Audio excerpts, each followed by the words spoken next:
ላይ መታል አሁንስ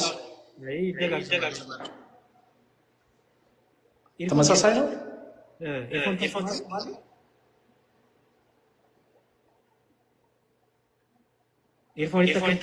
ኧረ ኖ ኤርፎን አልጠቀምም። መዝሙር ኖ በፍጹም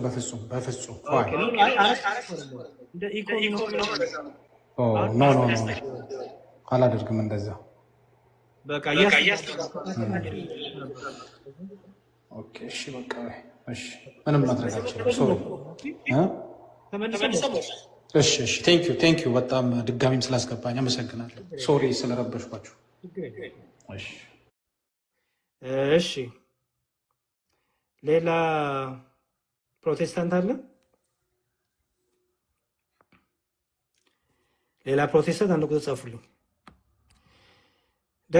ደገፋ ማስገባት አልቻልኩም። ሶሪ ደጋፊ ነው ደጋፋ ማስገባት አልቻልኩም። የገስት እንትኑ አይለችም አትመጣልኝም። እሺ እስቲ ደጋፊ ነው ደገፋ ማስገባት አልቻልኩም። በጣም ይቅርታ የገስት ምልክቱ የለም እውነቱን ለመናገር። ኦኬ እሺ ልቀበል። ገስት ላይ ያገኘው። እሺ ከማናዬ ልጀምር አንዴ። ደገፋ ነው ደጋፊ ሚዩት አድርግልን። ማናዬ ሰላም። ሰላም ይስጥ። እግዚአብሔር ይመስገን። ማን ልበል ስሞትን? ስሜ ማናዬ ነኝ። ከሽኬ ቤተ እምነት ኖት? ፕሮቴስታንት ነኝ እኮ። የት ነው ህብረት የሚያደርጉት? ፕሮቴስታንት ነኝ። ፕሮቴስታንት ብሎ ቤተ እምነት የለም ፕሊዝ። ፕሮቴስታንት የሚባል ቸርችም የለም ሲጀመር። ወይ ሙሉ ወንጌል ነው ወይ ቃለ ሕይወት ነው ወይ መካነ ኢየሱስ ነው። ምንም ይሄ እኮ ልታፍሩበት አይገባም። አይደለም ማፈርሳውን ሁሉም አሁን የሚካተቱበት ያ ሁሉም የሚካተተው ፕሮቴስታንት ነው። ማናዬ ፕሊዝ የት ነው ህብረት የምታደርገው? ምን ነው ትርጉሙን አላውቅም። አድባት ፕሮቴስታንት ማለት እሺ በቃ አስወርጃለሁ። እሺ እኔ ምንም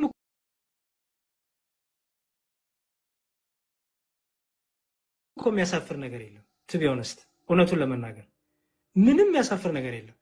እኔ የት ደብር ነው የምታገለግሉትኝ? ደግሞ ደብረ ታቦር እግዚአብሔር አብላለሁ። እንደዚህ ቃል በጣም ሶ ኢዚ እያወቅን እንዴ የትምህርት ልዩነት እንዳለቸው እናውቃለን። መካነ ኢየሱስ ከሙሉ ወንጌል እንደማትገናኝ እናውቃለን። ኢትስ ኦኬ እኮ በቃ አለቅ። ከዚህ ነኝ እዚህ ነው ህብረት የማደርገው። ኢዚ። እሺ ደጋፊ ነው ደጋፋ? ሶሪ ደጋፊ ነው። ደጋፊ። ሰላም ላንተ ይሁን። አሜን። እንዴት ናችሁ? እግዚአብሔር ይመስገን። ከየት ቤተ እምነት ነህ? እኔ ፕሮቴስታንት ነኝ። ፕሮቴስታንት ብሎማ የለም ፕሊዝ። የት ነው ቤተ እምነት ወንድሜ? ኢቨን ካውንስሉ እንኳን ቤተ እምነቶች ብሎ ስም ሰጥቷቸዋል አይደል? ስለዚህ ከየት ነህ? ማለት ያ ሁሉም ቦታ ነው ህብረት ማደርገው፣ ለዛ ነው። መካነ ኢየሱስ ሄደህ ትቆርባለህ? ፕሮቴስታንት የሆኑት ጋር ሁሉ ገብቼ እማራለሁኝ። መካነ ኢየሱስ ልጅን ሄደህ ታስጠምቃለህ? ቅዱስ ቁርአን ትወስዳለህ? እዛ እንኳን አልሄድኩም እስካሁን። በጣም ጥሩ። ሁሉም ቦታ ወደ ነበረ ያልሄድክበትን አንድ አገኘክ። የት ነው ህብረት የምታደርገው? ፕሊዝ ንገረኝ። ያው እኔ እስካሁን እየሄድኩኝ ነው፣ ለዛ ነው። የት ነው የምትሄደው? ሙሉ ወንጌል ትሄዳለህ? ሙሉ ወንጌል ነህ? አዎ ሄዳለሁ። እዛም መካነ ኢየሱስ አትሄድም? አዎ እዛ አልሄድኩም። ኦኬ። መካነ ኢየሱስ ከሙሉ ወንጌል ትምህርቷ ይለያል አይለይም? እሱን እንኳን አላውቅም፣ ግን ፕሮቴስታንት እንደሆነ ነው የማውቀው። እሺ መካነ ኢየሱስ ህፃናት ታጠምቃለች አታጠምቅም? ስለዛ ነገር አላውቅም። እኔ ላሳይ የእምነት መግለጫቸውን እንደሚያጠምቁ ለኃጢአት ስርየት ብለው። እሱን እንኳን አላውቅም እኔ ያው። እሺ እንግዲህ ካላወቅ እንግዲህ ዜና ነው የምነግርህ። ህፃናትን ለኃጢአት ስርየት ብላ ታጠምቃለች። በሚስጥራት ታምናለች። ሚስጥራትን ያልወሰደ ሰው አይድንም ብላ ታምናለች። በቁርባን ማለት ነው። እና ጥምቀትን ያልተጠመቀ ሰው ጥምቀት ለድነት ነው ብላ ታምናለች። አንተ እነዚህን ትቀበላለህ? እነዚህ ትምህርቶች? የህፃኑን አልቀበልም፣ ግን ያው ጥምቀቱ እንኳን የጌታ ትእዛዝ ስለሆነ እሱን እቀበላለሁ። ሰው የሚጠመቀው ለመዳን ነው ብለህ ታምናለህ? ሰው ከጸደቀ በኋላ ሰው የሚጠመቀው ለምን? ያንን ነገር ያደርጋል። ለመጽደቅ ሳይሆን ለመዳን ያደርጋል። አሃ ለመጽደቅ ሳይሆን ለመዳን ያደርጋል። የጸደቀ ሰው አልዳንም ማለት ገና ሊድን ነው። መጽደቅ የሚቻለው እግዚአብሔር ፊት ልጁን በማመን ብቻ ነው። እሺ የጥምቀት ጥቅሙ ምንድን ነው? ልጅነትን ካገኘ ያ ጸደቀ ይባላል። ከዛን ወደ ስራ ይሄዳል ማለት ነው። የጥምቀት ጥቅሙ ምንድን ነው?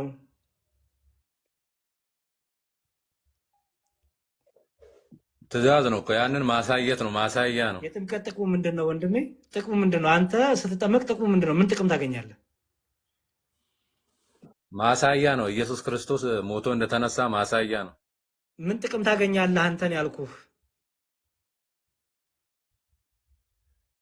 መመስከር ነው። ያው መሰክራለሁኝ ምን ጥቅም ሞቶ ታገኛለህ? እንደተነሳልኝ። ኧረ ተው ወንድሜ፣ ምን ጥቅም ታገኛለህ በመጠመቅ?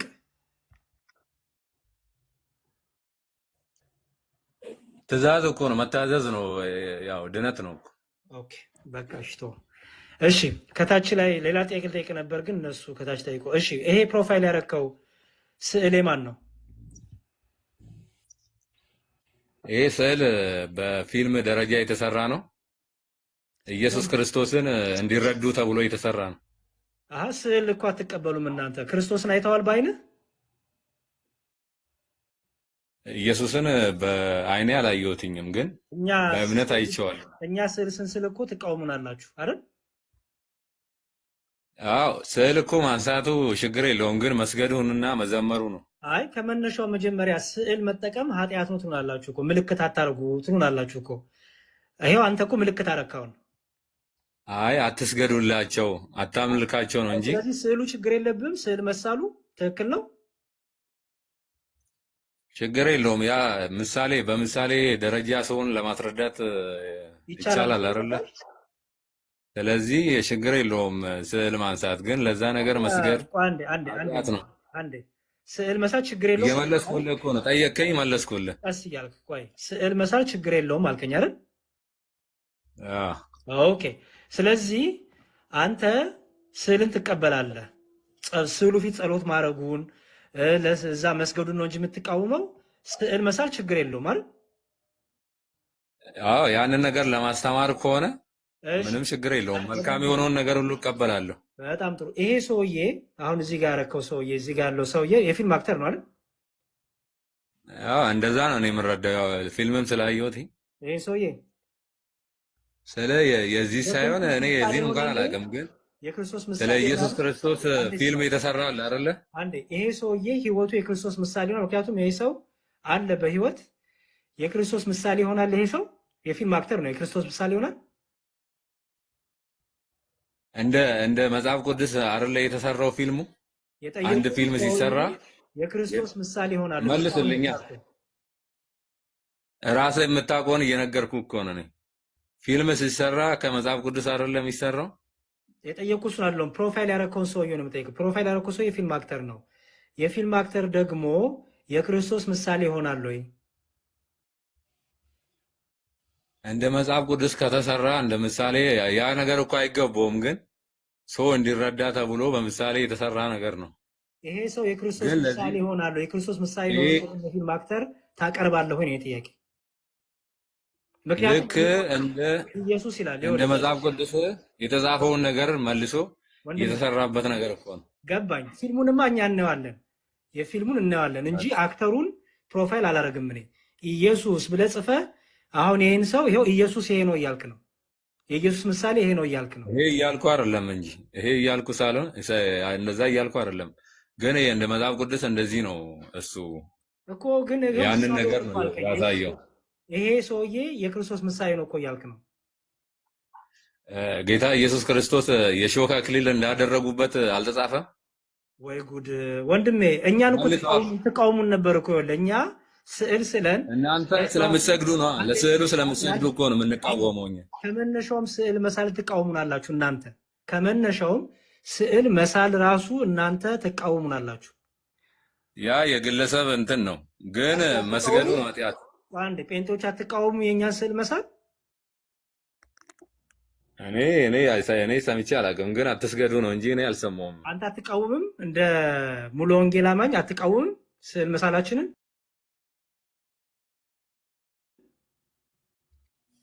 ስዕል መሳሉን እኔ አልቃወምም። ለምን እቃኮ ነው? ጉድ ፈላ። ማንበብ ማይችል ሰው አለ። አሁን ፎሎ ያደርጉና ጉድ ይፈላል። ወንድሜ ጭራሽ እኛን እኮ ጣዖት ነው የምትስሉት እኮ ይሉናል እኮ። ስዕል ጣዖት ነው፣ ራሱ መሳል ጣዖት ነው ብለው ጭራሽ ዘዳግምን እኮ ይጠቅሱልናል እኮ። ምንም አይነት ምልክት እንዳታረጉ ተብሏል፣ ምንም እንዳስሉ ተብሏል እያሉን እኮ ያንተ ጴንጤዎች ወንድሞች ብዙ እኛን ይሰድቡናል። አንተ ደግሞ መሳል ችግር የለው ማን ነው እንደዚህ ያለው እያልክ ነው። እንደ መጽሐፍ ቅዱስ እኮ ከተሳለ ምን ችግር አለው? ያንን ነገር ለማስተማር ግን ያ ነገር ምንም እንደሆነ ነው። መልካም የመጨረሻ ጥያቄ ልጠይቅና አንተ እድል እሰጥሃለሁ እንድጠይቀኝ። እሺ ችግር የለውም። ሰዎች አምላክ ማለት ነው? አምላክ ማለት ያው ሰማይና ምድርን ሁሉን ነገርን የሰራ ሁሉን የፈጠረ እርሱ ሁሉን ቻይ የሆነ እርሱ ያው አምላክ ነው። በጣም ጥሩ። አምላክ የሚለው ስያሜ ለሰዎች ይሰጣል? አይሰጥም። አይሰጥም። ይሄ መቶ በመቶ በመጽሐፍ ቅዱስ ሰይጣን አምላክ አልተባለም? የዚህ ዓለም አምላክ አልተባለም? ያው ስልጣን እንትን ነው ለእርሱ እሱ ስለ የሚገዛው ነገር ስላለ፣ ስለዚህ አምላክ የሚለው ስያሜ ሲመጣ ትርጉም አለው ማለት ነው። ሲነገርና ትርጉም አለው፣ ዝም ብሎ አይደለም።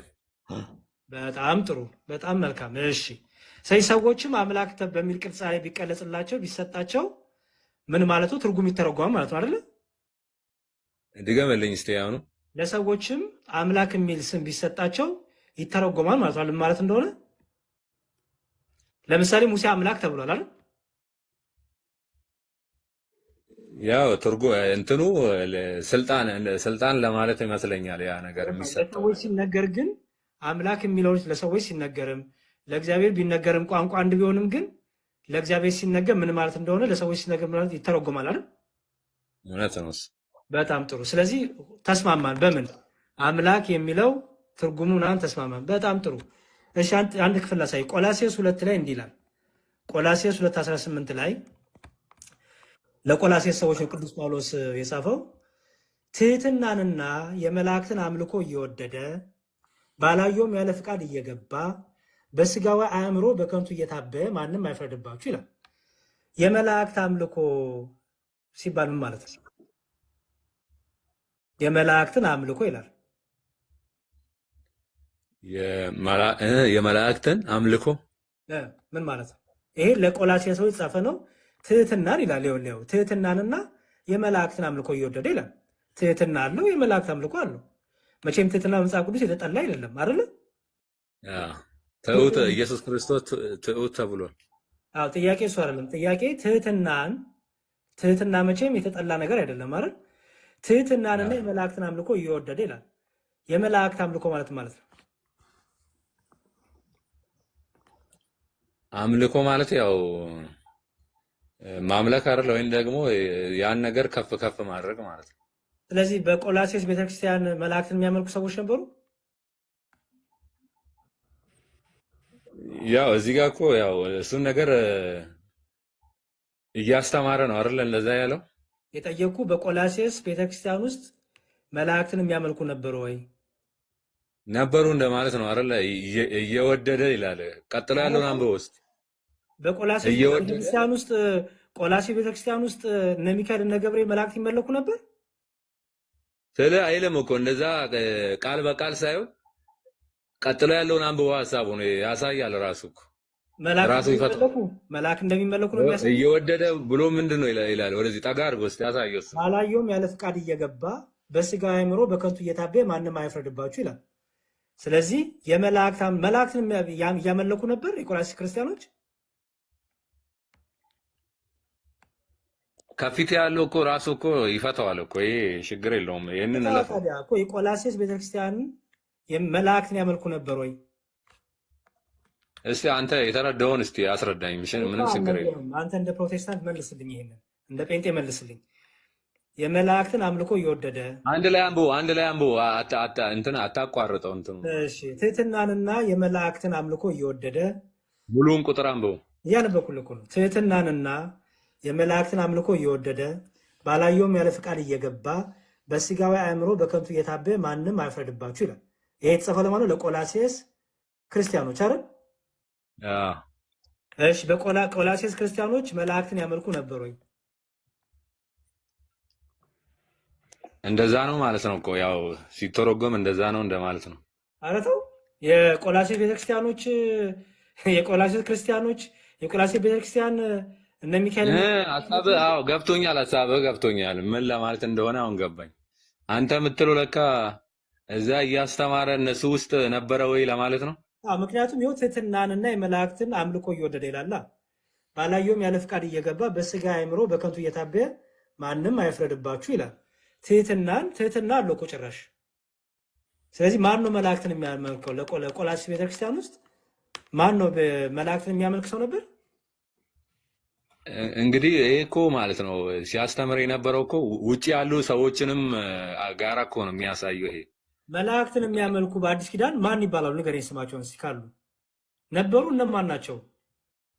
አረ ይሄ እኮ የሚያሳየው እኮ አሁን ለምሳሌ ቤተክርስቲያን አለች አይደል? ወይም ደግሞ ቸርች በእንግሊዘኛ ተገፋ እዛ ውስጥ እያስተማረ ሌላ ውጭ ያሉትንም ካሉ እነሱም ቢሆኑ እንዳታልላችሁ ብሎ እያስተማራቸው ነው እኮ። መላእክትን አምልኮ ይሄንን የሚያውቀው እዛ የነበሩት ናቸው። ይሄንን የሚያውቀው በአዲስ ኪዳን መላእክትን የሚያመልኩ ማን ናቸው? ንገረኝ። በአዲስ ኪዳን መላእክትን የሚያመልኩ ነበሩ ማለት እኮ ነው። አሁን እኮ እዛ ውስጥ ቤተክርስቲያን ውስጥ ያለውን ነገር እያወራ ሳይሆን እኮ ማን ይባላሉ?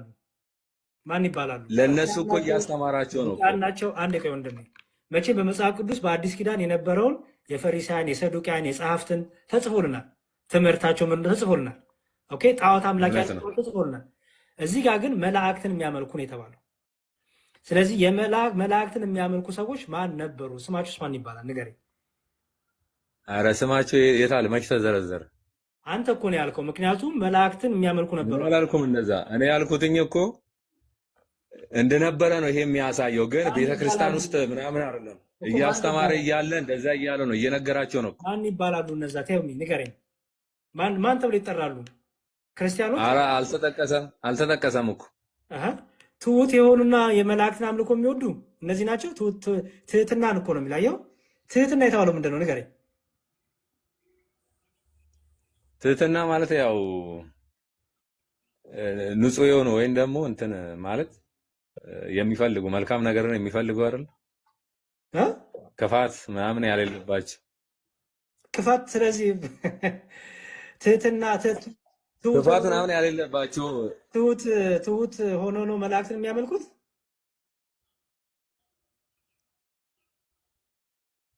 ኧረ አንድ ላይ እኮ እንዴት መሰለህ? አሁን እኮ በቃሽ በራስህ እየፈታህ ግን አንተ ተቀበልክና ያስላስከባ እኮ እንዳለ አይደለም የሚፈታው። ደገፋ ችግር የለውም። ኦኬ አንድ ጥያቄ ልጠይቅህ። የሰው ልጅ ከዳግም ምጽአት በፊት የዳግም ምጽአት ተቃል መቼ እንደሆነ አይደል? አይ አላውቀውም። እስኪ ምንድን ነው እሱ? ዳግም ምጽአት ማለት በቃ የጌታ የመጨረሻው የፍርድ ቀን ማለት ነው። እሺ እሱን አውቃለሁ። እሺ ከዳግም ምጽአት በፊት እግዚአብሔር በፈቃዱ በቸርነቱ ሰዎችን ከሲኦል ሊያወጣ ይችላል ወይስ አይችልም?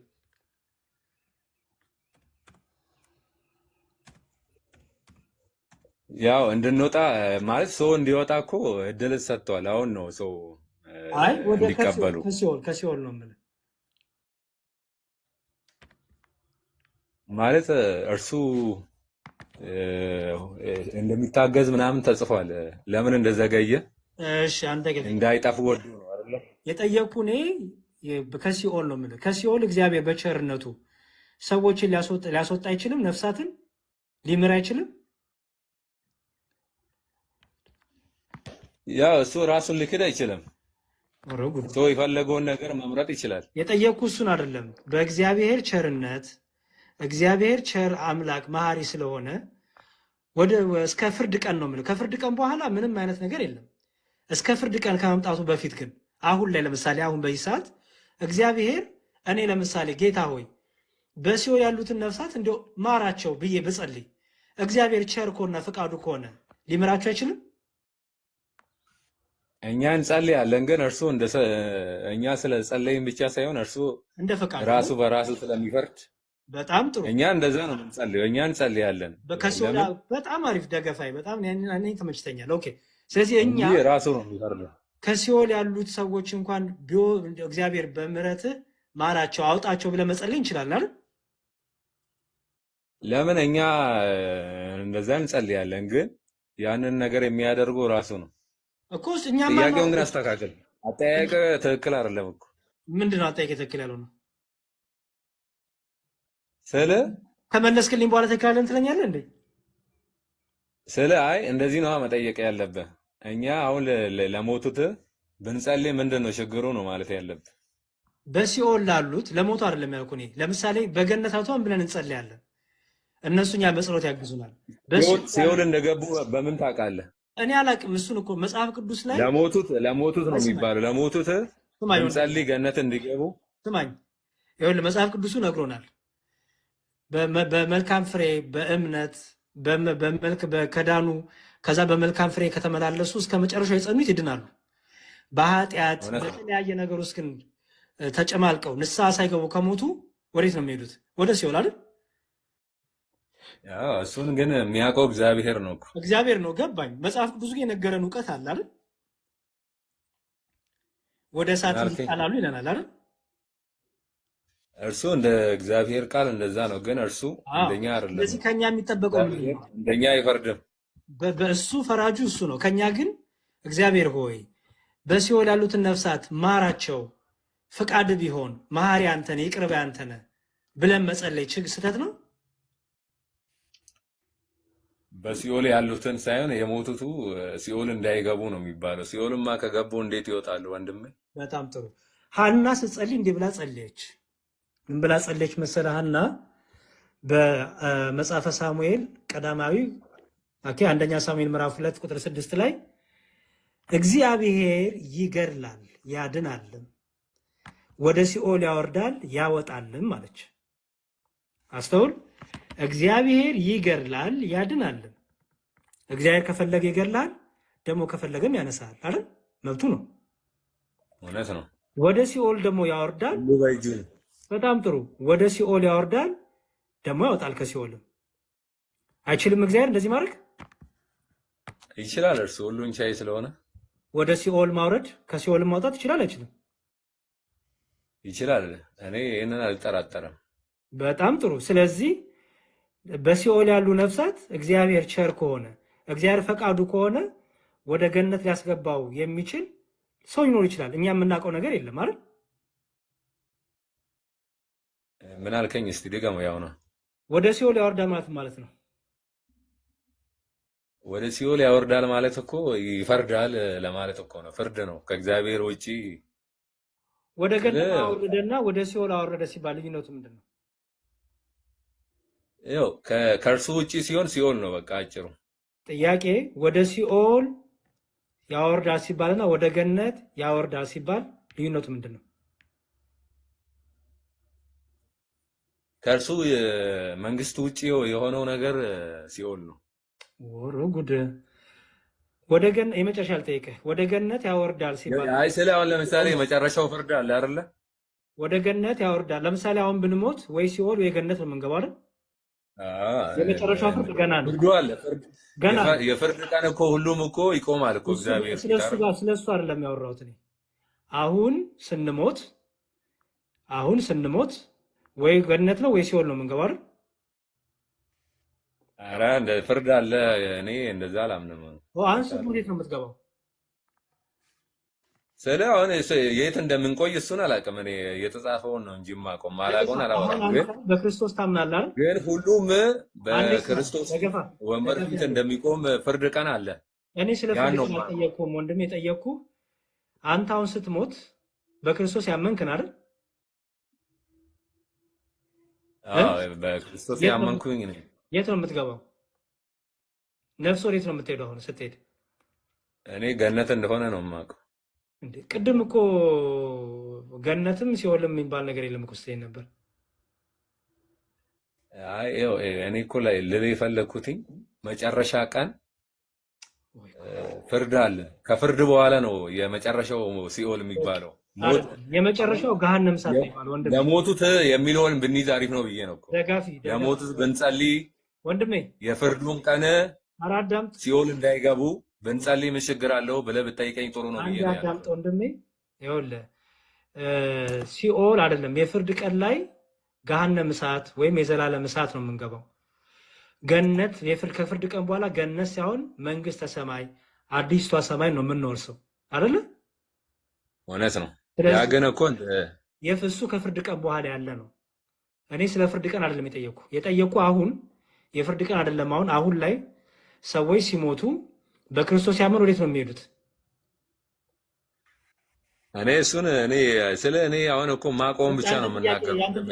እግዚአብሔር ቃል ነው ማውራት የምፈልገው። ለምን ቃሉ ላይ የጨመረ የቀነሰ ይላል። ፍርድ አለ እኮ እንቶ እና ያንተን ጥያቄ ጠይቀኝ። በቃ ጥያቄ አለ? አዎ ጥያቄ አለኝ። እሺ እንደኔ ጥቅስ ሰጥተህ ጠይቀኝ። እሺ የዮሐንስ ወንጌል ምዕራፍ 4 ቁጥር 24ን አንብብልኝ እስቲ። እሺ ዮሐንስ ወንጌል ምዕራፍ 4 ቁጥር 24 እግዚአብሔር መንፈስ ነው፣ የሚሰግዱለትን በመንፈስና በእውነት ሊሰግዱለት ያስፈልጋቸዋል። እሺ እና እግዚአብሔር መንፈስ ከሆነ የሚሰግዱለት በመንፈስና በእውነት ከሆነ በኦርቶዶክስ እምነት ውስጥ ለምንድን ነው በስዕሉ ፊትና በቤተ መቅደሱ ማለት በቤተ ክርስቲያኑ በር ወይም ደግሞ በቤተ መቅደሱ ፊት ለፊት ለምንድን ነው የሚሰግዱት? ይሄ እንድትመልስልኝ ብዬ። ኦኬ ስግደት ምንድን ነው? ስግደት ያው አምልኮ ነው አይደለ? እኔ እንጃ። ስግደት ምንድን ነው? ስግደት ሁሌም አምልኮ ነው? ስግደት ሁሉ አምልኮ ነው? አሁን ቃሉ የሚለው እንደዛ ነው፣ ግን ይሄ ደግሞ እንደዛ ሆኖ ሳገኘው ጥያቄ ስለ እኔ ይሄ ነው አንዱ ጥያቄ። ለዛ መልስልኝ። ስግደት ሁሉ አምልኮ ነው? ያው ማምለክ ነው እኮ እግዚአብሔርን ለማምለክ ያው ስግደት። ኦኬ ራእይ 3:9 ላይ እንዲህ ይላል። ዮሐንስ ራእይ ምዕራፍ 3 ቁጥር 9 ላይ እነሆ አይሁድ ሳይሆኑ አይሁድ ነን ከሚሉ ነገር ከሚዋሹ ከሴጣን ማህበር አንዳንዶቹን እሰጥሃለሁ። እነሆ መጥተው በእግሮች ፊት ይሰግዱ ዘንድ እኔም እንደወደድኩ ያውቁ ዘንድ አደርጋቸዋለሁ ይላል። ኦኬ ወደ ማን ነው መጥተው የሚሰግዱት? እስቲ ደግማ አንብበው እስቲ። እነሆ አይሁድ ክርስቶስ ነው የሚናገረው ይሄንን። እነሆ አይሁድ ሳይሆኑ አይሁድ ነን ከሚሉ ነገር ግን ከሚዋሹ ከሴጣን ማህበር አንዳንዶቹን እሰጥሃለሁ። እነሆ መጥተው በእግሮች ፊት ይሰግዱ ዘንድ እኔም እንደወደድኩ ያውቁ ዘንድ አደርጋቸዋለሁ ይላል። ይሄ ማን ነው የሚሰገድለት? እኔ አሁንም አልገባም። ምን ላይ ነው ቆይ ያነበብኩ? ይሄን ዮሐንስ ራእይ ምዕራፍ ስንት? 3 ቁጥር ስንት ነው? ከቁጥር እኔ ያነበብኩ ቁጥር 8 ነው። ቁጥር 7 ጀምሬ አንብብልህ። በፊላደልፊያም ወዳለው ወደ ቤተክርስቲያን መልአክ እንዲህ ብለህ ጻፍ አለኝ ይላል። በፊላደልፊያ ወዳለው ወደ ቤተክርስቲያን መልአክ የዳዊት መክፈቻ ያለው የሚከፍት የሚዘጋም የሌለ የሚዘጋ የሚከፍት የሌለ ቅዱስና እውነተኛ የሆነው እርሱ እንዲህ ይላል። ኦኬ ስራህን አውቃለሁ። ነው በአንተ ፊት የከፈተ በር ሰጥቻለሁ፣ ማንም ሊዘጋው አይችልም። ኃይልህ ምንም ትንሽ ቢሆን ቃሌን ጠብቃልና ስሜንም አልካድክም። እነሆ አይሁድ ሳይሆኑ አይሁድን ከሚሉ ነገር ግን ከሚዋሹ ከሴጣን ማህበር አንዳንዶች እሰጥሃለሁ። እነሆ መጥተው በእግሮች ፊት ይሰግዱ ዘንድ እኔም እንደወደድኩ ያውቁ ዘንድ አደርጋቸዋለሁ ይላል። የሚሰገደው በፊላደልፊያ ወዳለው ወደ ቤተክርስቲያን መልአክ ነው። ለመልአኩ ነው የሚሰገደው። ኧረ አይልም እንደዛ። እሺ ማን ነው ወደ ማን ነው የሚሰገደው? ንገረኝ። ማን ነው የሚሰግደው? ማን ነው አሰግድላለሁ የሚለውስ? ኧረ እንደዛ መላእክቱ ራሱ እኮ አልተቀበለም እኮ ምዕራፍ 21 ነው እንደዚህ። እኔ የምለው ሊሰግድልህ ሲል አልተቀበለም እኮ ደገፋ ለእግዚአብሔር ብቻ ስገድ እኮ ነው ያለው። አንዴ ስማኝ ወንድሜ፣ በሰርዴስም ወዳለው ወደ ቤተክርስቲያን መልአክ። ይሄ የሰርዴስ መልአክ የተባለው ማን ነው? ወደ እንትን ነው ይሄ ወደ ቤተክርስቲያን እንትን ነው እኮ ላክ ያለው አይደል? ምን ስለ እንትን ነው ይሄ የቤተክርስቲያን ወይም ደግሞ የአገሪቱ ውስጥ ይመስለኛል። እንደዛ ይመስለኛል። የአገሪቱ ምን ስለ ይሄ የእንትን አይደል? አሁን እኔ አላውቅማ እዛ ሀገር ያለውን ስማቸውን አላውቅም። እኔ እዛ ያለውን በሰርዴስም ወዳለው ወደ ቤተክርስቲያን እኮ ነው የሚለው። አዋ እዛ ላለችው እንትን እኮ ነው ቤተክርስቲያን የሆነችው አለች አይደለ? በስሟ ወደ ቤተክርስቲያን መልአክ ሳርዴስ ነው ነው የሚለው። ስሟ። ወደ ቤተክርስቲያን መልአክ ነው የሚለው።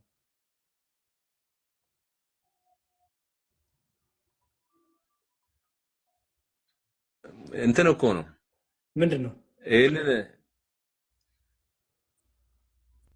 እኔ እንደ መልእክት ይመስለኛል እንደዛ መልአክ ምንድን ነው እንትን እኮ ነው ሲሆን ምንድን ነው የቤተክርስቲያን መልአክ ነው? ይመስለኛል። እሱ ነገር በደንብ አንብበው እስቲ አንተ ራስ። ኧረ አንተ ራስህ አንብበው። እኔማ እያነበብኩት ነው። በሰርዴስም ወዳለ ወደ ቤተክርስቲያን መልአክ እንዲህ ብለህ ጻፍ። ማን ነው የቤተክርስቲያን መልአክ የተባለው?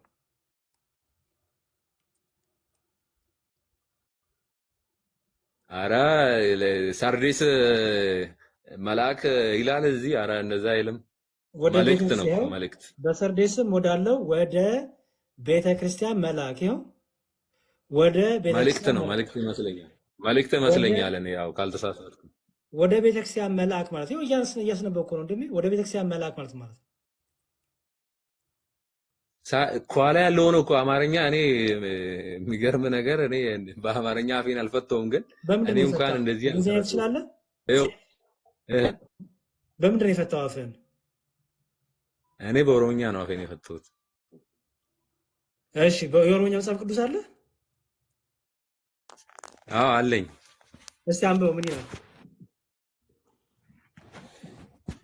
ሉጣ ከስልኬ ነው ያለኝ። አንብበውና እዚህ ሆነና አንብበውና ንገረኝ። ችግር የለውም አነባለሁ። እሺ፣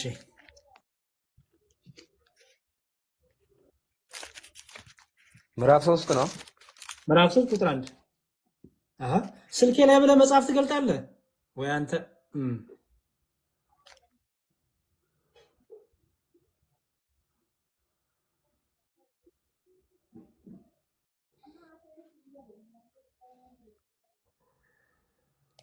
ቁጥር ስንት ነው? ቁጥር 1። አዎ አራ ይሄ መልእክት ነው መልእክት። አንብበው ወንድሜ በኦሮምኛ ፕሊዝ። ገራ ማን የተላከው?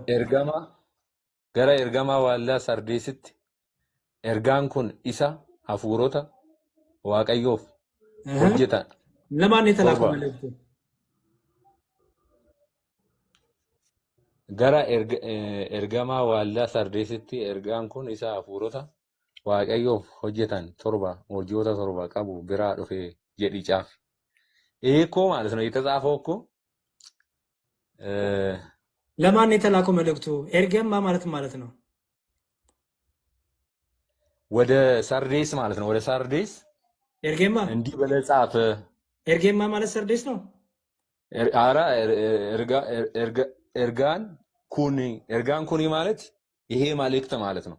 ኤርጌማ የሚለው ምንድን ነው?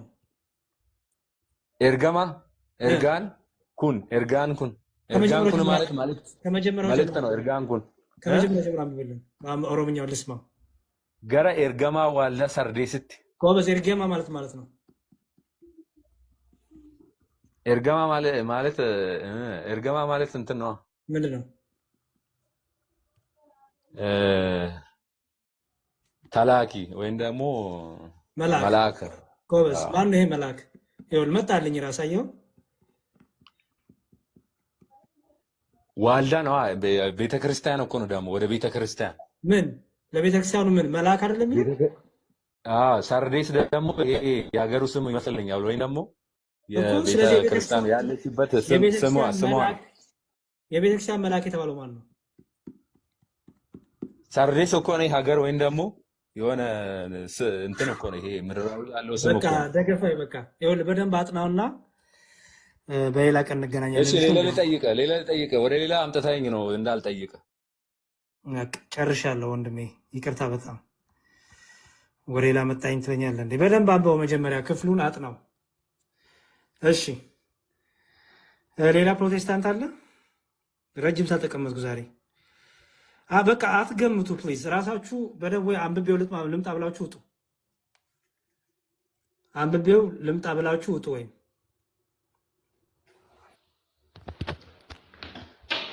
እሺ ፒኤች ሰላም ሰላም ነው። እንዴት ነህ?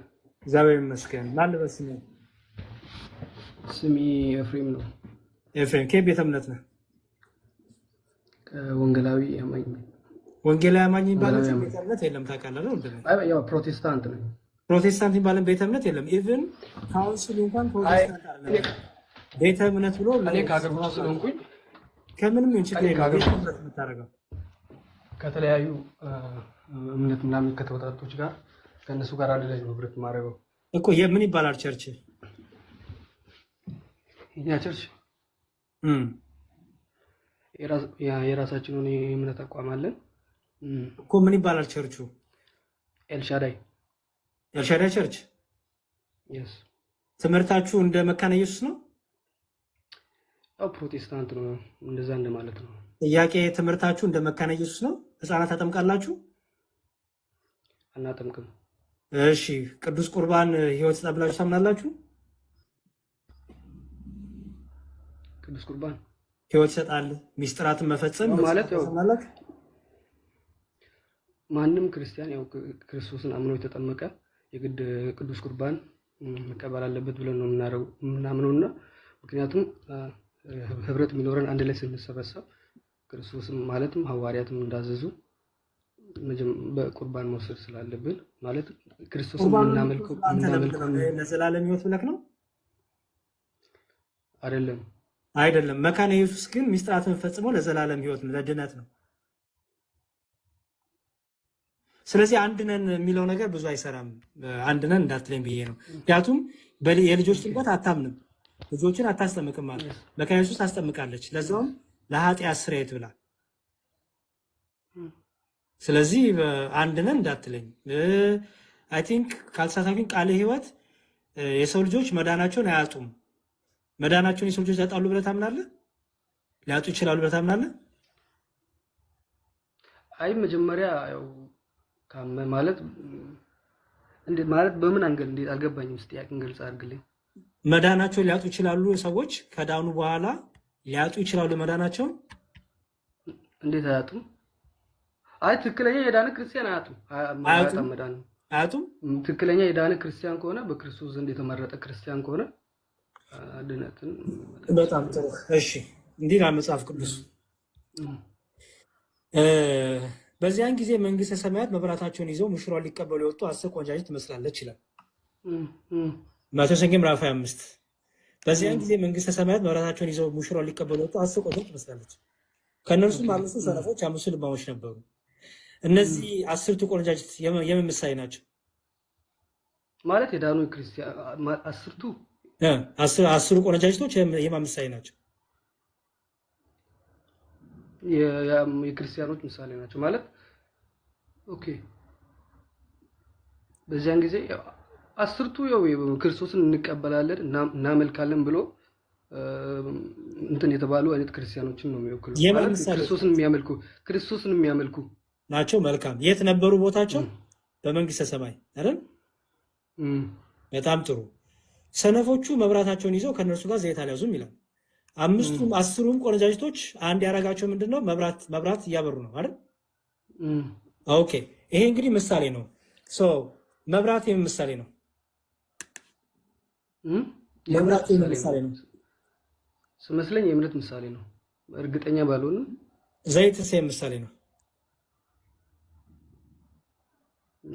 ይመስለኛል የጽናት ነው። የምንድነው ማለት ዘይት እርግጠኛ አይደለሁም። ብቻ ግን መብራቱ የበራው በዘይቱ ማለት ዘይቱ መብራቱ አለ፣ ዘይት ደግሞ አለ። ዘይቱ መብራቱ እንዲበራ አድርጎታል አይደል? ዘይቱ የምን ምሳሌ? አይ መጀመሪያ አይደለም። ስማኝ ብራዘር፣ ይቅርታ አድርግልኝና ያሬድ እና ይሄን መጀመሪያ ክፍሉን በደንብ አንብብና ከዛም በኋላ ከእያንዳንዱ ጥቅስ አውጥተህ ምሳሌ ስለሆነ አይደለም እያንዳንዱን ወንድሜ ምሳሌ ስለሆነ ወንድም አለ ምሳሌውን እየፈታ ነው የምንለው። ምክንያቱም ይኸውልህ ቆነጃጅቶ ትመስላለች። እንደዛ አይደለም ወንጌል እንደዛ አይደለም። ጥቅስ እኮ ወንጌል ሊሆን ይችላል። እያነበብን እኮ ነው ነው ላሳይ ነው። ጥቅስ እኮ አይደለም እንደዛ አይደለም። ወንድም አለ ጠየቀኝ መጠየቅ ያለብህ ስማኝ መጀመሪያ አይደለም። እሺ መጀመሪያ ስማኝ። መጀመሪያ ክፍል እንደዛ ወንጌል እንደዛ አይደለም የሚሰበከው። ለምሳሌ አይ ነው ስማኝ። ጥቅስ ሲጀመር እንትን አይደለም። ይሄ አሁን አንተ አውተ ያን በሁሉ ክፍል ነው የሚወሰነው። ለምሳሌ አሁን በአንዳንድ ቦታው ለምሳሌ ሰይጣን እንደዚህ ይላል ማቴዎስ ሰይጣን ወንጌል እንደዚህ መሆን ምዕራፍ አለበት 25 ላይ ነው ያለሁት ወንድሜ። ማቴዎስ ወንጌል ምዕራፍ 25 ላይ ነው ያለሁት። ሁሉንም አንብብና ክፍሉን አንዴ ከቁጥር 1 ጀምሮ ነው የማነብልህ፣ ከማልም አላመጣው። በዚያን ጊዜ መንግስተ ሰማያት መብራታቸውን ይዘው እንዲሁም ሙሉን አነብልና ትፈታልኛለህ። በዚያን ጊዜ መንግስተ ሰማያት መብራታቸውን ይዘው ሙሽራው ሊቀበሉ የወጡ 10 ቆንጆች ሙሽሮች፣ ከእነርሱም 5 ሰነፎች 5 ልባሞች ነበሩ። ሰነፎቹ መብራታቸውን ይዘው ከእነርሱ ጋር ዘይት አልያዙምና፣ ልባሞቹ ግን ከመብራታቸው ጋር በማሰራቸው ዘይት ያዙ። ሙሽራው በዘገየ ጊዜ ሁሉ እንቅልፍ አላቸውና ተኙ። እኩለ ሌሊትም ሲሆን እነሆ ሙሽራው ይመጣል፣ ተቀበሉት ዘንድ ውጡ የሚል ወከታ ሆነ። በዚያን ጊዜ እነዚያ ቆነጃጅት ሁሉ ተነሱና መብራታቸውን አዘጋጁ። ሰነፎቹ ልባሞቹን መብራታችን ሊጠፋብን ነው፣ ከዘይታችሁ ስጡን አሏቸው። ልባሞቹ ግን መልሰው ምናልባት ለእኛና ለእናንተ ባይበቃስ ይልቅስ ወደሚሸጡት ሄዳችሁ ለራሳችሁ ግዙ አሏቸው። ሊገዙም በሄዱ ጊዜ ሙሽራው መጣ። ተዘጋጅተው የነበሩበት ከእርሱ ጋር ወደ ሰርጉ ገቡ። ደጁም ተዘጋ። በኋላም ደግሞ የቀሩት ቆነጃጅት መጡና ጌታ ሆይ ክፈትልን አሉ። እርሱ ግን መልሶ እውነት እውነት እላችኋለሁ አላውቃችሁም አላቸው ይላል። አሁን ይሄን ፍታልኝ ምሳሌው። አይ ብቻ እኔ ይሄን ከዚህ ክፍል የምረዳው ነገር ቢኖር ፔጅ ፕሊዝ አንዴ ይሆን ላይ አሁን ቅድም ምን አልከኝ ወንድም? ሙሉ ነው እየነገርኩህ እኮ ነው። አንዴ አሁን የምትረዳውን አይደለም እኔ የምፈልገው ምሳሌውን ፍታልኝ። ኦኬ እሺ ምሳሌውን ልፍታልህ። በጣም ጥሩ። ሲጀመርም እኔ ማምነው እንደዚህ አይደለም። ሰምተኛላ። እኔ ማምነው አሁን ከነዚሁ መካከል ትክክለኛ የዳኑት ትክክለኛ ክርስቶስን የተቀበሉ ጸንቶ የኖሩት እነዛ አምስቶቹ ናቸው። አምስቶቹ ደግሞ ክርስቲያን ነን ይላሉ፣ ግን በክርስቶስ ዘንድ ቦታ የላቸው። የት ነበሩ የነበሩት? አንዴ የት ነበሩ የነበሩት? ቸርች እኮ ነው። እነዛ እኮ ያልተመረጡት እኮ ቸርች እኮ ነው የሚገኙት። ማለት ትክክለኛ ያልዳኑትም ሰዎች እኮ ቸርች። አንዴ ቀስ በል። በዚያን ጊዜ የነበሩት ሙሽራ ወደሚገባበት ወደ መንግስተ ሰማይ የነበሩት አይደል? ያልዳነ ሰው መንግስተ ሰማይ ይገባል? ያልዳነ ሰው በምሳሌ ክርስቶስ በምሳሌ እየነገረ እኮ ነው፣ በምሳሌ ያስተማራቸው እኮ ነው እኮ። ክርስቶስ የሚገባባት መንግስት ምንድን ናት ንገረኝ። ክርስቶስ የሚገባባት መንግስት ምን ትባላለች? እኔ ማመልከው ምን መሰለህ? ለምሳሌ በማመልክበት ቦታ ትክክለኛ መንፈስ ካለ ያ መንግስተ ሰማያት ብዬ ነው ማምነው። መንግስተ ሰማያት ግን ኧረ በእናትህ እየነገርኩህ እኮ ነው። እዚህ ምሳሌ ላይ ፍታልኝ፣ እዚሁ ላይ ሁን። እነዚህ በዚህ ምሳሌ እየነገርኩህ እኮ ነው እኮ። አሁን ለምሳሌ አንዴ ሙሽራው ክርስቶስ ሲመጣ፣ ሙሽራው ክርስቶስ ነው አይደል? ሙሽራው ሲመጣ የገባ ወዴት ነው? ሰነፎቹ ልባሞቹ ወደነበሩበት ቦታ ነው አይደል? ወደ ሌላ ቦታ አልገባም አይደል? በጣም ጥሩ። ሰነፎቹ ልባሞቹም ሙሽራው ሲመጣ የገባበት ቦታ ነበሩ ወይስ አልነበሩ? ሰነፎቹም ልባሞቹም ሙሽራው የገባበት ቦታ አስቀድመው ነበሩ አልነበሩ? ነበሩ። እንዴት ሊኖሩ ቻሉ ሁለቱም? ማለት እንደዛም ልትል አትችልም። ማለት አንተ በምትለው አንግል በዛ መንገድ አትመልከት። እንዴት ሊኖሩ ይችላሉ ሁለቱም ካልዳኑ? አንዱ ካልዳነ ያልዳነና የዳነ እንዴት ሙሽራው ወደሚገባበት ቦታ ሁለቱም መጀመሪያ አስቀድመው እኮ ነበሩ። ሁለቱም ከነበሩ ሙሽራው ሌላ ቦታ አልገባም። በደንብ አዳምጠኝ ወንድም። ሙሽራው ሌላ ቦታ ቢገባ ኖሮ አዎ ትላለህ። አሁን ግን ሙሽራው የመጣው ወደዛ ነው የመጣው፣ ወደ እነሱ ወዳሉበት። ኦኬ ሶ እነሱ ደግሞ አስቀድመው እዛ ቦታ ነበሩ አስሩ። ኋላ ግን እነዚህ ዘይታቸውን ጨርሰው ዘይት ፍለጋ ወጡ። እነዛ ደግሞ ምን ይዘዋል? ትርፍ ዘይት ደግሞ ይዘዋል። ስለዚህ ሙሽራው ሲመጣ አበሩ ማለት ነው። ሶ እነዚህ ከየት ነው የወጡት? መጀመሪያ የነበሩበት ቦታ ሙሽራው የገባበት ቦታ ነው አይደል? እነዚህ ሰነፎች የወጡት በምክንያት ወጡ። ዘይታችሁ አልቋል። ዘይት የተባለው ምንድን ነው? መልስልኝ። መብራት የተባለው ምንድን ነው? ዘይት የተባለው ምንድን ነው? ያው ማለት መብራት እንትን ነው፣ እምነታቸውን ነው። ዘይት እሱ ምንድን ነው? ዘይት ማለት ነው። በቃ እንዳትገምት ይቅርብህ። በደንብ አጥንተውና እሺ፣ በደንብ ምክንያቱም ለምሳሌ ጌታ በሰማይ ያለውን አባታችን አይደለም ንገር። እሺ ይቅርታ አንዴ ላውራና ምን መሰለህ፣ አሁን እኔ ከዚህ ክፍል የተረዳሁት ነገር ቢኖር የተረዳውን አልፈ የፈለኩት ነው። ፕሊዝ አይደለም አንዴ እኮ አይደለም እኔ ኖ እንደዚህማ እንዳናረግ እንዴ። ትርጉ የምሳሌውን ሳትፈታው እርግጠኛ ሳትሆን የተረዳው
ዳላችሁ። እሺ ብርሃኑ ሰላም ማኞች አለመሆናቸውን ነው እስካሁን ድረስ የተረዳሁትና ማለት ምን አይነት ትውልድ ነው እየተፈጠረ ያለው? በዚህ ሁኔታ ከቀጠልን የምር በጣም ትልቅ ኪሳራ ላይ ነን ያለ ነው ብዬ ነው የማስበው። ማለት ለእግዚአብሔር ቃል አለመታመን፣ ሁለት ምላስ መናገር፣ እዚህ ጋር የተናገሩትን እዛ ጋር መሻር እና እንደዚህ አይነት ትውልድ ይዘን እንዴት ነው የምንቀጥለው የሚለው ነገር ራሱ እንደ ትውልድ ራሱ ሲታሰብ ማለት እዚህ ጋር የአንደኛ ክፍል የሁለተኛ ክፍል ተማሪ እንኳን በዚህ ደረጃ ይወርዳል ብዬ አላስብም። የህፃናት እንትን ነው የሚመስለውና በጣም ትልቅ ነገር ተምሬያለሁ። መጽሐፍ ቅዱስን ደግሞ በራሴ አረዳድ እንደሚመስለኝ አሁን በተነበበልኝ ነገር ብቻ ተነስቼ መተርጎም እንደሌለብኝ ሁላ ተምሬያለሁ። መማር፣ መጠየቅ፣ ማወቅ እንዳለብኝ የተማርኩት በጣም ትልቅ ትምህርት ነው የተማርኩትና በጣም የድፍረት ቃል ነው የሚናገሩትና እግዚአብሔር ይቅርታ ያድርግላቸው። እግዚአብሔር ራርቶላቸው ወደ እውነት ወደ ማስተዋል እንዲመልሳቸው ሁላችንም በጸሎት ብናግዛቸው የሚል ሀሳብ ነው ያለኝ። አመሰግናለሁ። እሺ ብርሽ እናመሰግናለን። እግዚአብሔር ያክብርልኝ። በጣም አንድ ደቂቃን በደንብ የጠቀምክበት። ጴንጤ አላስገባም አሁን ብያለሁ። ትልቁ ነገር የዛሬው ትልቁ ምንድን ነው? እንደምታዩት ጴንጤዎቹ ወንጌል ይሰበክ ይላሉ፣ ግን ገድል ድርሳን ነው የሚያወሩት። ስለዚህ እኛ ጋር ሲመጡ መጽሐፍ ቅዱስ ሲጠየቁ ፍጥጥ ትርጉም መጥፋት፣ ግራ መጋባት፣ የራስ ትርጉም ዝም ብሎ ይመስለኛል። ምን ችግር አለው ቢሆንስ? እኔ ምን አገባኝ? እስካሁን የሰማ ነው። እኔ ምን አገባኝ? እንደዚህ ቢሆን አይ እንዲህ ቢሆንስ? ማስረጃ የለኝም። እኔ በቃ ፈለኩ። ይሄ ሁሉ ከመጣ መጽሐፍ ቅዱስን አለመማር። አሁን ታምረ ማርያም ብል አቤት የሚደረደርልኝ፣ ገድለ ተክለ ሃይማኖት ብል አቤት የሚደረደርልኝ። መጽሐፍ ቅዱስን ረስታችሁታል። መጽሐፍ ቅዱስን ትታችሁታል። እኔ ብዙ ሰው ጴንጤ የሚሆነው ክርስቶስ ተሰብኮት አይደለም፣ ስላሴ ተሰብኮት አይደለም፣ ጥምቀት ተሰብኮት አይደለም፣ ቁርባን ተሰብኮት አይደለም። እነዚህ ከተሰበኩማ ችግር ይመጣል። ምን አይነት ችግር? መካነ ኢየሱሱ ከሙሉ ወንጌል ጋር ሊጣላ ነው። ምክንያቱም አንድ ሰው መጥቶ እኔ ጴንጤ መሆን ብፈልግ መካነ ኢየሱስ በሚስጥራት ታምናለች፣ ልጆች ታስጠምቃለች፣ ህፃናት ታስጠምቃለች። ሙሉ ወንጌል ህፃናት አያስጠምቅም፣ በሚስጥራት አያምንም። ስለዚህ የት ነው የሚሄደው? መካነ ኢየሱስ ነው የሚሄደው? ሙሉ ወንጌል ነው የሚሄደው? የት ነው የሚሄደው? ልጅ ሲወልድ መካነ ኢየሱስ፣ ልጄ ሲያደርግ ደግሞ ሙሉ ወንጌል ወስዶ ነው። ስለዚህ ቺቺ ነገር አትነሳም። ስለዚህ ሙሉ ወንጌልንም መካነ ኢየሱስንም ሌሎቹንም ሁሉ አጣምሮ ያዘው ምንድነው? ገድል። አጣምሮ ያዘው ምንድነው? ታምር። ኦኬ። ታምሯ ግን ከቀረች መባላት ይመጣል። ባለፈው እንዳያችሁት ማለት ነው። የአንደኛው ክርስቶስ ለዓለም የሞተ ነው፣ የዓለም ቤዛ ነው። የአንደኛው ደግሞ ለተመረጡ ብቻ ቤዛ ነው። ስለዚህ ቤዛነት ከተወራ ችግር ሊመጣ ነው ነው። ስለዚህ ጥቅሙ ምንድነው የሚሻለው? ሹርቡድ አድርጎ በቃ ገርላት ላይ ብቻ፣ ሌላው ነገር ጸጥ በሉ፣ ድርሳ ላይ ጸጥ በሉ። እሱ ከተነሳ እንዲያው ጴንጤ ሊሆን እንኳን ያሰበ ካለ ኮንፊውዝ ይሆናል፣ ግራ ይገባዋል። እንዴ የት ነው የምትጠሩኝ ይላቸዋል። የመካነ ኢየሱሱ ሌላ ይላል፣ የወንጌሉ ሙሉ ወንጌል ሌላ ይላል፣ ቃልዮቱ ሌላ ይላል፣ ካልቪኒስቱ ሌላ ይላል፣ ተሐድሶ ሌላ ይላል። ወደ የትኛው የየራሳችሁ ጌታ ይዛችሁ ወደ የትኛው ጌታ ነው የምትጠሩት? በጣም ኮንፊውዝ ያደርጋል። ስለዚህ ምንድናት መሸፈኛዋ? ገድል ድርሳ። እስቲ እውነት አንድ ቀን እስቲ ልዩነት ይወራ አይወራ? እና ዛሬም በቃ እኔ መጽሐፍ ቅዱስ የጠየኩት መጽሐፍ ቅዱስ ወጥቅስ የጠቀስኩት ወደ 2 ሰዓት ምናምን ሆነ። ማናቸውም ሲመልሱልኝ አላያችሁ ይመስለኛል፣ አላቀውም። እና እግዚአብሔር ይርዳችሁ። እናመሰግናለን ብርሽዬ። እሺ ተዋህዶ እምነቴ ሰላም ብያለሁ። ሰላም መምህራችን አለን፣ እግዚአብሔር ይመስገን። ቃለ ሕይወት ያሰማልን ብለናል። እና ዛሬ የተማርነው ትምህርት በጣም የሚገርም ነው። ማለት እንግዲህ ለመዳን ወደ ቅድስት ቤተክርስቲያን ለመመለስ የዛሬው ከበቂ በላይ ነው። እውነት እኛ የተማርነው እኔ በጣም ከአይምሮ በላይ ነው የሆነብኝ የዛሬው ትምህርት ብቻ ማለት ነው። እና ጴንጤ ለመሆን አለማወቅ ወይም እናውቃለን ወይም መጽሐፍ ቅዱስ የኛ ነው ለኦርቶዶክስ መጽሐፍ ቅዱስ አታውቁም የሚሉት ዛሬ ተረድተዋል ብዬ አስባለሁ። እና እኔ የተረዳሁት ጴንጤ መሆን ወይም መናፍቅ መሆን በቃ አለማወቅ መጽሐፍ ቅዱስን እንኳን ትርጉም ይቀርና በእነሱ ቤት ትርጉም ምንም አይደል ማለት ከመጀመሪያ ጀምሮ ዛሬ ድሩ ገጥሞኝ ነው ያዳመጥኩትና በጣም የሚገርም እንጃ ከቃላት በላይ ነው።